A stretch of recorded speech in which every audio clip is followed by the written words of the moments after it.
chose. Aujourd'hui, oui. Oui, d'accord.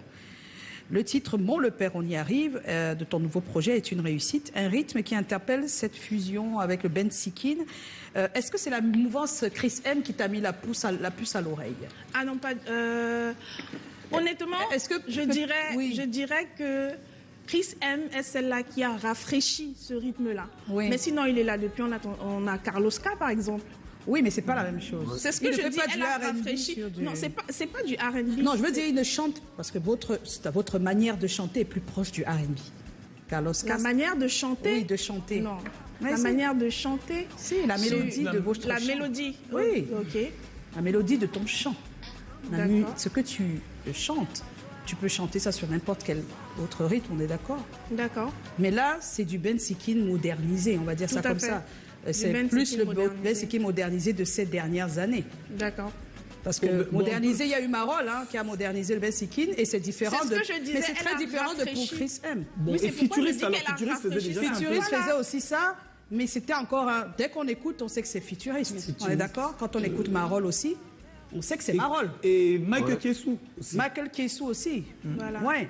Mais je le dis parce qu'en ce moment, il y a une mouvance. Même Mimi a fait un Ben Sikin dernièrement. Il y a une façon de faire le Ben Sikin. Aujourd'hui, c'est pas mauvais. C'est juste pour...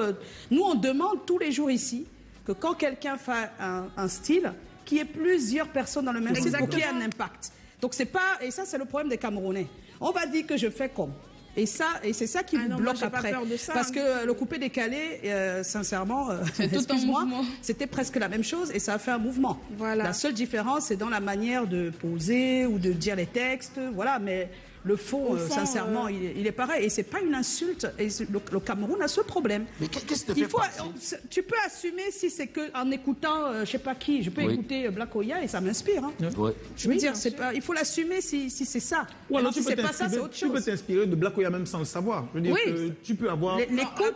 Bon, moi je vais poser la question autrement. C'est-à-dire que comment est-ce que tu y arrives? Parce que quand on regarde toutes les chansons avant, il n'y a aucune qui est vraiment proche de ça. Du Boa Love. Et puis là, on a subitement, tu es parti l'impression que ta Love, direction artistique était repensée. Je sais plus quoi. Et pap, tu es allé dans le Ben Sikin. C'est pour ça qu'on pose la question. Est-ce qu'il n'y a pas cette influence aussi du fait que ça marche en ce moment? Oui, peut-être. Mais je dirais que le déclic a été il y a quelques mois. Quand je dis à mon producteur, écoute, regarde tel artiste, elle dans sa communauté, elle est reconnue. Moi, voilà, à Baranté, on ne me connaît pas parce que je ne dis pas les choses en Baranté, je ne rentre pas chez moi. Et je pense qu'il faut que je rentre à la maison et voilà quoi. Voilà, donc tu as voulu faire un retour aux sources. Exactement. Ok. Oui, tu voulais dire quelque chose? Non, je dis que je comprends maintenant. Elle voulait rentrer au village, peut-être pour qu'on lui donne un nom. Tu veux un nom au village?